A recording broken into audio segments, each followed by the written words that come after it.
here's what we're going to do. Penelope over at Acme Trading Bank has given us a flat file. And she says, here, this is from my HR system. I need to get it into Empower ID. And of course, she's the customer, so we got to do it, right? Let's take a look at the files she gave us. So in order to do a flat file connector, we need a couple different things. So number one, we need to know the mapping of the schema. We need to know what fields they've got, right? What fields they're giving us, what data they're giving us, attributes they're giving us. And then we need to tell Empower ID what attributes to put them in. Basically, we got to tell it where to stick it. That's what we're going to do. So we're going to take a look at the files that we've got. This is going to be you guys playing along at home too. So we're going to need an employees file. That's what we've got here. It's just a CSV file. Now we can use we can use comma delimited, we can use pipe delimited. There's another one out of the box we can use, and you can create other ones as well. But basically, a file, for us to use a file, we need one critical piece of information at least, and that is a unique identifier for the record, right? We need a unique identifier that does not change, right? So you can rename the person, you can do whatever you want with the attributes, but we need something that's going to be that anchor attribute that identifies that record in our system, all right? So that's key. You can have any other attributes you want, but at least give me one field that has the unique identifier. Now, in our particular file that we have, we're going to use the employee ID. Okay, so Penelope has told us that the employee ID is going to be our record, our anchor attribute. This isn't going to change. Employee goes away and comes back, they're going to get the same ID again. Okay, that's cool. I can deal with that. All right. So now she's given us a file. We've got things like surname, first name, company, division, all that stuff. So what we need to do now is we need to tell Empower ID, where do we stick all this information? That's where we come in with our mapping file. Now, the mapping file, and just, you know, we're working on enhancements to make this a little easier to deal with so we don't have to go look up all this data and put it into a spreadsheet and all that stuff. We're going to, eventually the workflow is going to be more intuitive, and we're going to allow you to just do kind of point and click and select. But for now, we need to feed it a mapping file. Now, if we look at this particular file that we have, we say system security boundary attribute name. Now, remember we talked about security boundary. That's our definition of what's in the system. So the system security boundary attribute name, this is the field from their file that they gave us. Okay, so we see first name, we see surname, job title, location, title, those types of things. Now, what we need to tell Empower ID is number one, because this data is going to come in and first get put into our account table, right? We need to tell it which field, what the field name is, or what the attribute name is in our account component, or account table, right? So that is going to be the object attribute name, because the object that we are populating is the account object, right? So the object attribute name, that is our field name in Empower ID in the account table. So company goes to company. Surname moves to last name, right? Now there's an area we can see this in Empower ID. And we look in Empower ID, we go to admin, we go to account stores and systems. Or actually under admin, we've got manage schema. Now, the reason we're changing or enhancing this workflow is because this is quite an extensive schema management platform here. So we've got security boundary attributes, we have security boundary object attributes, we have object types, which are accounts, things like that. So this is where we go to find that information. But another place you can find the information, which for some folks can be a little bit easier, if we go to EmpowerID docs, docs.empowerid.com. We go to our admin guide. We have the EmpowerID data model.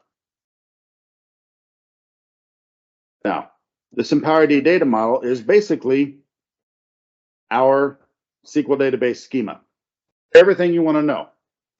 We've got all the views, we got the tables, we got the indexes, we got the stored procs, we got everything you want to know. This is the entire schema of our database. Free to anyone to look at. We go to our tables, we go to our account table, and here are all the columns in the account table. So I know exactly what the names of my columns are. Right? So I can look up things in here and I can tell, okay, for surname, I look down through here and I can see, oh, I've got a last name in here somewhere. Login name. Now, unfortunately, this is SQL, so it's not alphabetical. But you scroll down through here, you should be able to find last name.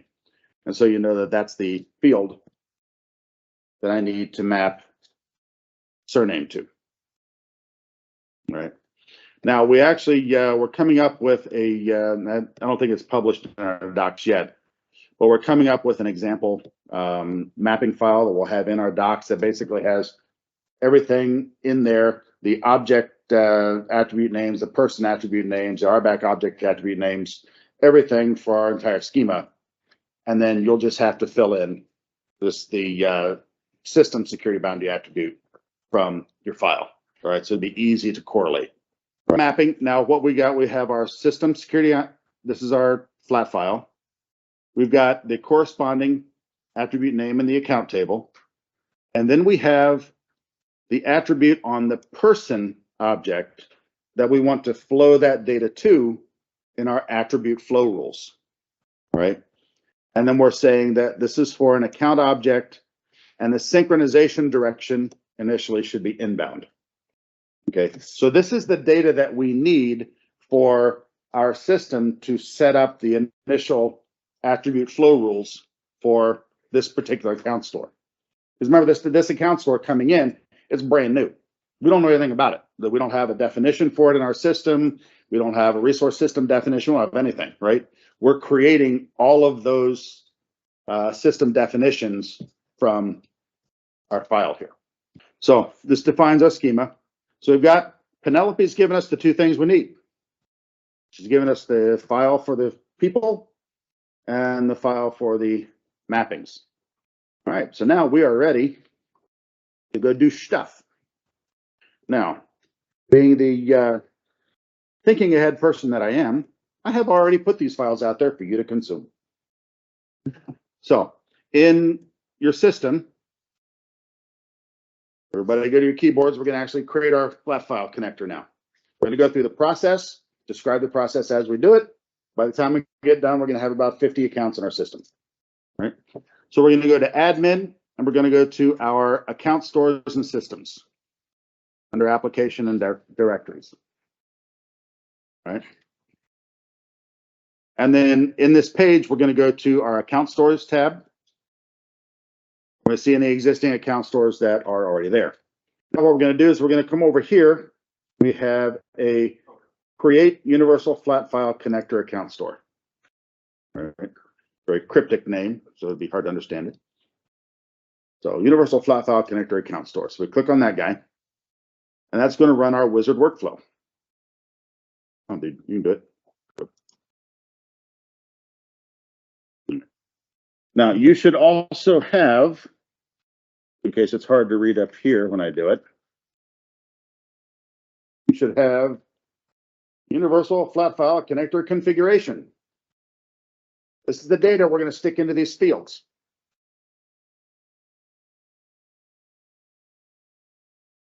All right, so you can play along with me here.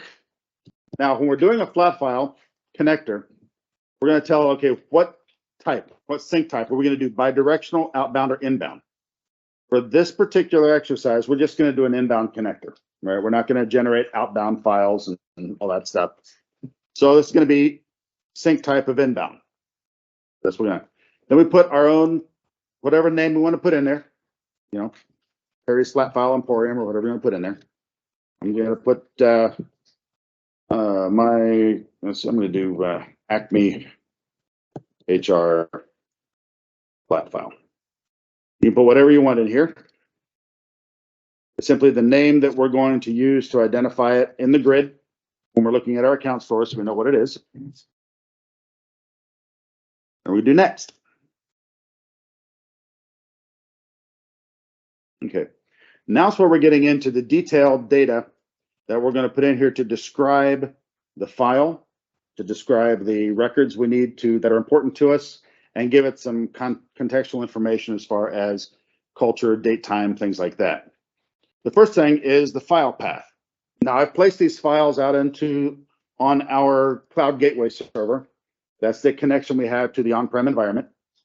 And I put it into a folder called lab files. So C:\lab files. And then we're going to give it the name of the file that's out there. And it's on your sheets there. It is student employees.csv. All right. Now, if you type it wrong, you're not going to get a connector. So be careful. Now, the EID copy file path. This is the file that we create when we process inventory on that account store, on that flat file. If we get successfully all the way through all of the records in that CSV file, and we have properly brought them into the system, we then copy that file to another file that we're going to call studentemployees.csv.copy. Okay, that is the file that we're going to look at when we go to do another round of inventory. We're going to compare the hashes on those two files. If they match, we're not going to bother processing the file because it hasn't changed. Okay, you stick a new version of the file out there, you edit that file, do something else, the hashes are going to be different. We know to go ahead and consume the data in that file again, right? So we just give it the name of the copy file that we're going to use. And in this case, we're just going to keep it simple. Lab files / studentemployees.csv.copy. Right. Now, date, time, culture. In our case, it's US English. Go figure. So EN-US. If you were bringing in, German or Swiss file, whatever, and you had, different date, time formats and whatnot, you could put whatever the date, time, culture is that you wanted there. Now, the date, time format. If we look in our file here, in our student employees file, look at the dates that we're using here, the date, time stuff we're using. It's month, day, year. Yes, it's US. I know. Deal with it. So we're going to use date, time of month, day, and year. So MM/DD/YYYY, because we like you. All right. Now, what delimiter are we using? What is the character between our fields? Okay, comma, semicolon, or pipe. Now, it's common in Europe. You do a CSV, it's pretty much usually going to have a semicolon, but this was generated by us, so it's a comma, right? So as you can say, we're using a comma, right? Now we need to say, okay, what is our identity attribute? What's that immutable attribute that's not going to change? And of course, Penelope told us it was employee ID. So we're going to believe her. I'm going to put employee ID in there. All right. Now, user mandatory fields. Why do we have a user mandatory fields in here? Well, we have this in here because when we evaluate this file and we bring the records in, if you have in your environment, you're going to say that, okay, I do not want to accept an HR record if it doesn't have a first name, a last name, doesn't have an employee ID, and doesn't have a manager ID or something like that. So you define what the minimum data is that's going to define a valid record for you, right? Because what we'll do is we'll look at that list, and when we're evaluating a record, if it doesn't have those mandatory fields, we'll pop it out and we'll email you to say, hey, when I process this file, the following records did not meet the minimum data requirements. We'll process all the rest of the records in that file, but we'll pop the ones out that didn't meet your requirements, and we'll send you an email about it. That's down here under alerts. So in this case, we're going to be pretty simple about it. I want to see the employee ID. I got to at least have an employee ID, or I don't like it. Okay. What column do you want to use for the login name? If I had a user ID column or something like that, I might put that in here. But in this case, I'm going to just simply use my employee ID as the login name. Yes. Yep. It's going to create, well, UPN is an Active Directory construct, right? So in Empower ID, what's the login name? What are we using for the user ID for the account? Or once we create the person, what are we going to use for the login ID for the person? So you can use whatever you want here. Whatever field you have available to you, you can identify there.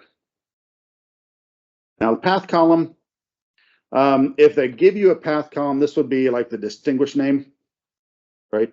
So if the system that they're giving you data from has a concept of, an org structure and they get paths for the accounts or whatever, they might give you that in the file. You could put it in here, which column to use for the distinguished name. It's not a required field, so we're going to skip it. Now it wants to know where to find the mapping file that we created, right? And so in our instance, according to the handy dandy little sheet in front of you, that is going to be in the same location. So it's going to be C:\lab files /mapping file.csv.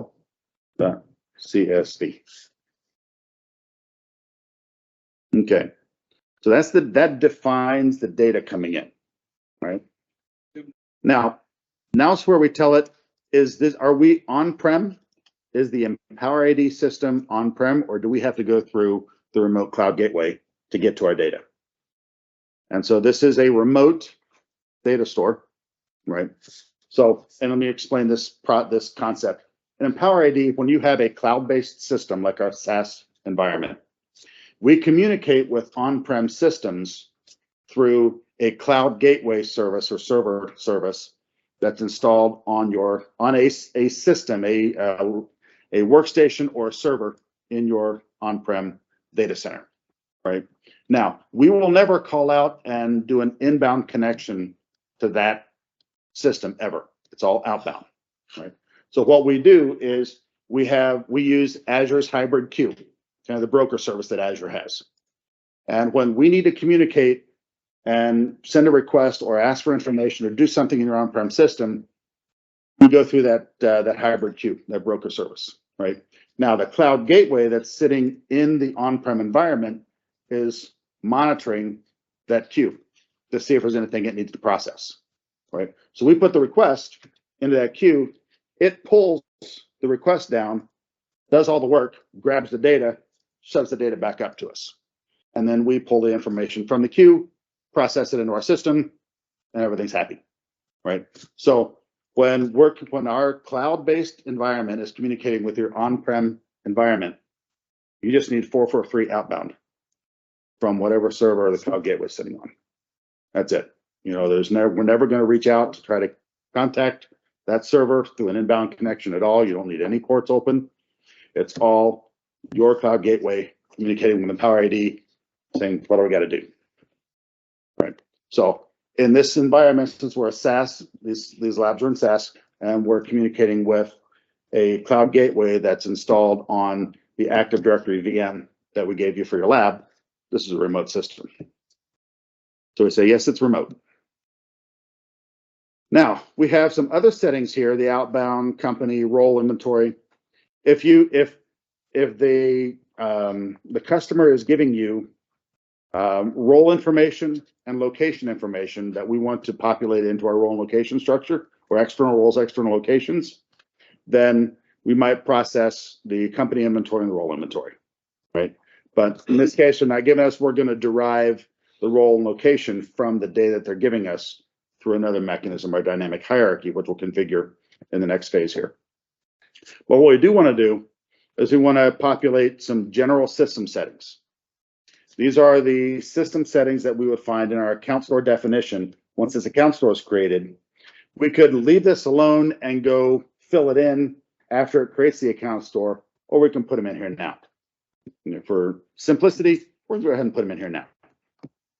Okay, so the resource system settings we got here. Number one, are we going to go ahead and enable inventory? In this case, yes, we want to go ahead and inventory. We're going to check mark that. We want that system setting to be set. Inventory auto provision OUs as IT system locations. This one and the inventory auto provision external roles as business roles. We want to have both of those selected. What that's going to do is that's going to tell Empower ID that for this account store, we do want to manage roles and locations from the data that we're finding. Okay. If we have these unchecked, then no matter what we do on our other processes, it's going to look at the account store and say, I'm not supposed to process business roles and locations from you guys. Don't care if you got the data or not. So we're basically telling the system for this particular account store, yes, we're going to be using external roles and external locations. First thing we got to do is remember the concept of the modularity in the jobs. First thing we got to do is get the data in inventory. So that's basically what we're doing now is we're prepping all this stuff so we can get the data in. There's going to be another process we're going to define where we tell the system what to do with that data as far as roles and locations are concerned. That's the next step that we'll get to here in just a minute. All right. Now we can tell the system, do we want to use data coming from this account store as person objects, as a joiner source? Does this data need to be used to provision person identities in Empower ID? And this is an HR feed, so yes, we're going to use data from here. Will allow it to be used to create people. Now it's not going to create people yet because we haven't configured that part. We'll do that later. But at least the account store needs to be set up so that when our account inbox looks at that data, it knows that this data is eligible to be used as a person object. Okay. And allow attribute flow. Well, of course, we want attribute flow. Now here's where you would say, nope, I don't want to allow attribute flow at all from here. So you wouldn't even have to in that. You can even keep those the settings in your flat file as inbound, perfectly fine. But if you turn this off, we're going to ignore attribute flow for this account store as a whole. Right? Then allow provisioning by RET resource entitlements, where we'll look at these as part of our birthright access stuff that we'll do tomorrow. So we have provisioning policies that allow us to create accounts in the external target systems based on roles and such. Well, since this is an HR feed, we're not going to be provisioning anything to the HR system. We're taking data from the HR system as the authoritative source for our identities, right? So for this account store, we're not going to be provisioning and deprovisioning with our provisioning policies. So we'll leave these two blank, right? Because we're not going to write out to this account store. This is just authoritative data coming in. Now for Active Directory, we will have when we do our Active Directory connection, we will have these set because we want to automatically create Active Directory accounts when we find new people that we need to create accounts for. And then allow business role and location reevaluation. Again, since we're going to use this source data for identifying business roles and locations for our people, yes, we want to allow business role and location reevaluation. Okay, so that basically these settings are simply flags on the account store that our other processes, our inbox processes, our business role and location compiler processes, our provisioning policy processes will look to see if this account store should be included in those processes. So all we're doing is we're flagging that account store definition to say you can use us for these processes or not. That's all the data we need. We identified what we're going to do with our data. We identified our system settings we want for our account store. Now we click next. Very complex process. All right. Now, it's found that definition. Now it said, okay, you told me this was going to be a remote system. So now I want you to select the cloud gateway that you want to use to connect to it. Because within Power ID, you can have multiple cloud gateways. If you have multiple data centers you're working with, or if you have one for redundancy purposes, you want to have multiple cloud gateways in your environment, you're going to pick which cloud gateway you want to use. Because when we put that request out in the Azure queue in that broker service, we tag it with, this is the cloud gateway that this request is for. So you have multiple cloud gateways in your various on-prem environments looking at that same queue that we're using, and they're just going to look for records for requests that are tagged with their server name, right? So we're saying this is a cloud gateway we want to target when we're doing requests for this remote stuff. So you select it. Not much of a choice here. We just got one. And submit. Woohoo! We're done. So if I refresh my grid here with a search,